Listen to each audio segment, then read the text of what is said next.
Remember the Shanquella Robinson case? She was a 25-year-old from North Carolina who went to Cabo, Mexico with her friends, and hours later, she was not alive anymore. Well, Shanquella's mom, Salamandra Robinson, has now sued that group of friends, the FBI, and the State Department. And I'm not a lawyer, but I read all the documents to get caught up. So let me give you a recap on what Shanquella's mom is saying happened to her daughter, what the friends are saying in their defense, and why the judge has already dismissed the claims against the FBI and the State Department. Here we go.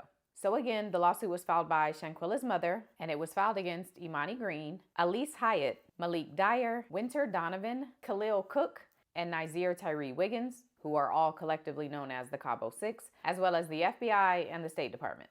It's worth noting that Imani Green is the person who actually got into the physical altercation with Shanquella, and she was previously known as Dejanay Jackson, but after this incident happened, Dejanay Jackson changed her name to Imani Green.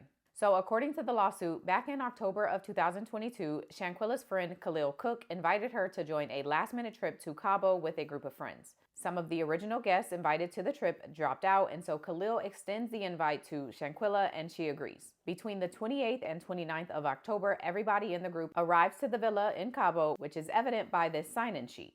But not long after everyone arrives, the suit says that Imani, quote, brutally attacked Shanquella in one of the bedrooms at the villa. Shanquella was fully exposed while Imani attacked and repeatedly punched her all over her body. According to the lawsuit, the remaining 5 people in the group didn't intervene to help or stop the attack. They all just watched on, some of them recording with their phones, and one person allegedly FaceTimed Imani's boyfriend so that he could watch and cheer his girlfriend on as this attack happened. So according to the lawsuit, after the altercation happens, the group of 6 waits hours before calling to request medical assistance for Shanquella. And when they did call, they said that Shanquella was dehydrated and needed to be treated for alcohol poisoning. Now, as far as what happened when the doctor actually arrived to the villa, that's all documented in the doctor's report that she gave about 2 weeks after the incident. So everything I'm going to tell you about what happened next is going to all come from this doctor's report. So the doctor, whose name is Carolina Gutierrez, says she received a WhatsApp message at 2:13 p.m. on October 29, 2022, saying that medical assistance was requested for a person who had consumed a lot of alcohol and needed to be hydrated. Dr. Carolina arrives to the villa around 3:15 p.m., so about an hour after that initial WhatsApp message was sent. And when the doctor goes into the villa, she sees 6 people there, including Shanquella, which means that one person was missing because the 6 in Cabo 6 does not include Shanquella Robinson. Now, according to the doctor's observations, when she came into the villa, Shanquella's head was resting on the top edge of the couch while the rest of her body was laid out on the rest of the couch. Shanquella was wearing a blouse and purple leggings, which is worth noting because in the fighting video, she was nude. And a blanket was covering her from the chest down. The doctor says her eyes were open, her lips were dry, she was disheveled, and she could only make sounds, not say full words. The doctor says she had a poor response to light, and the doctor noticed that she had a blow to the right side of her forehead.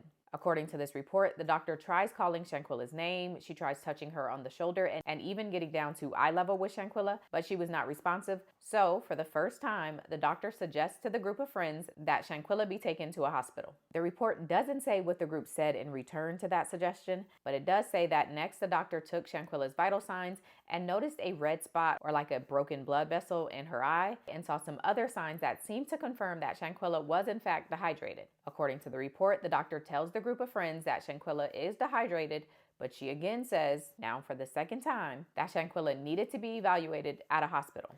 According to the report, 2 of the women in the group, the first one described as being tall, thin, and with long hair, and then the second one described as being tall, dark, and a robust build, both tell the doctor that Shanquella drank countless amounts and all kinds of alcohol. Now, at this point, one of the women in the group named Winter, who the doctor says she's only able to identify because Winter later uses her phone to call 911, and at that point, she gave her name, and girl number 2, who again is the one with the robust build, tell the doctor that they want Shanquella evaluated at the villa, in other words, not at the hospital. And then girl number 1 chimes in and tells the doctor that Shanquella had been like this before and she usually gets better after she gets hydrated. The doctor for the 3rd time tells the group of friends that Shanquella should be taken to a hospital to be properly assessed and given proper treatment. The ladies respond by telling the doctor that they don't have the money to pay an expensive hospital bill. The doctor tells them that there are public hospitals that would not charge them, and she also suggests that they should call one of Shanquella's family members to find out if she has insurance because, again, the doctor tells them that Shanquella should really go to a hospital. According to this report, Winter and girl number 2 call someone and tell them that Shanquella was dehydrated and needs an IV, but they also tell this person on the phone that the doctor is insisting that Shanquella be taken to a hospital, but they have no money, so they need this person to weigh in to make a decision. Now, while all that's happening, the report says that the doctor calls her own boss to communicate what's happening and that she strongly believes Shanquella should be taken to the hospital. The boss tells the doctor if the friends continue to not agree for Shanquella to be taken to the hospital, the doctor cannot move Shanquella and should instead just leave. Now, throughout this whole ordeal, the doctor had been attempting to place an IV in Shanquella's arm, but it wasn't working. So she tries for a third time, and this time it works. But once it goes in, Shanquella begins to have a seizure. So the IV falls out. Girl number 1, boy number 1, and Winter all get scared and leave the room, to which the doctor responds by yelling to them, now they really need to call 911. After some back and forth between the doctor and the group, Winter ends up calling 911, and then she hands her phone to the doctor.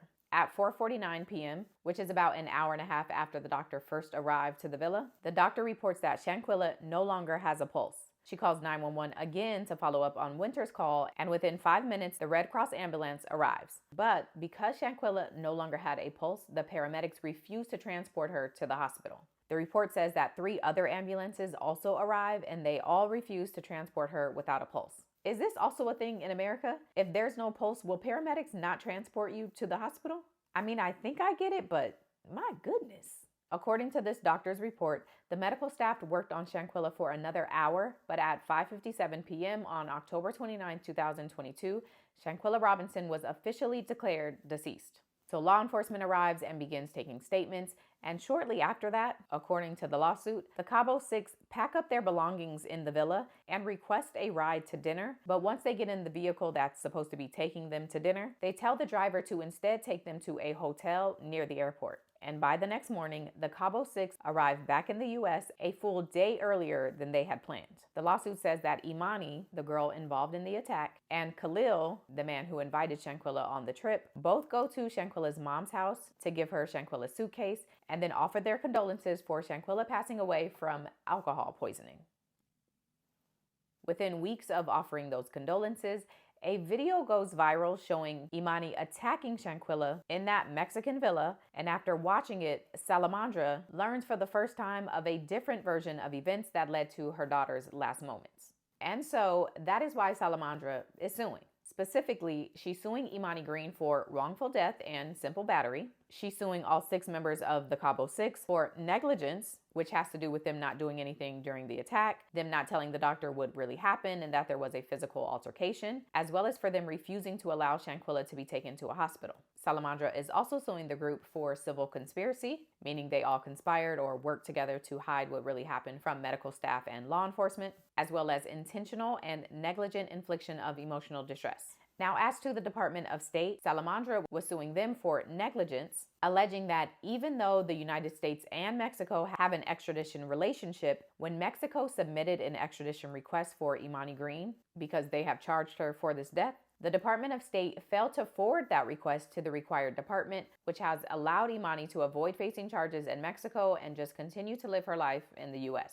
And then the claim against the FBI is for negligence because, according to Salamandra, the FBI has a duty to investigate the deaths of American citizens that occur overseas. And she says the FBI breached this duty by failing to respond to this investigation with appropriate seriousness and urgency. However, the claims against the FBI and the State Department were recently dismissed by the judge for a number of reasons, but I'm going to try and explain at least 2 of the reasons. Follow me. So number 1, the government in general has a ton of immunity, which makes it really hard to sue them. But even in the instances where you can sue them, discretion can't be your basis. In layman's terms, you can't sue the government over a decision they had the right to make. So in this instance, Salamandra agrees that the FBI did investigate her daughter's death. Her issue is with how seriously and urgently they did the investigation and what their ultimate conclusion was. They've ultimately decided not to prosecute anyone for this situation. And so the FBI says Salamandra's issue is with the manner in which they did the investigation. And that, they say, falls within their discretion. And so, since discretion is at the base, they and the judge say that Salamandra cannot sue the FBI over this. Now, the second reason the claims against the government were dismissed has to do with something called private party analog. which in layman's terms means you can only sue the government for something you could also sue a regular person for. And so in this instance, because regular people couldn't be sued for not forwarding an extradition request to the right department, because regular people don't handle international affairs, that means that there is no private person that could also be sued for this situation, and therefore no private party analog, and so the claim cannot stand.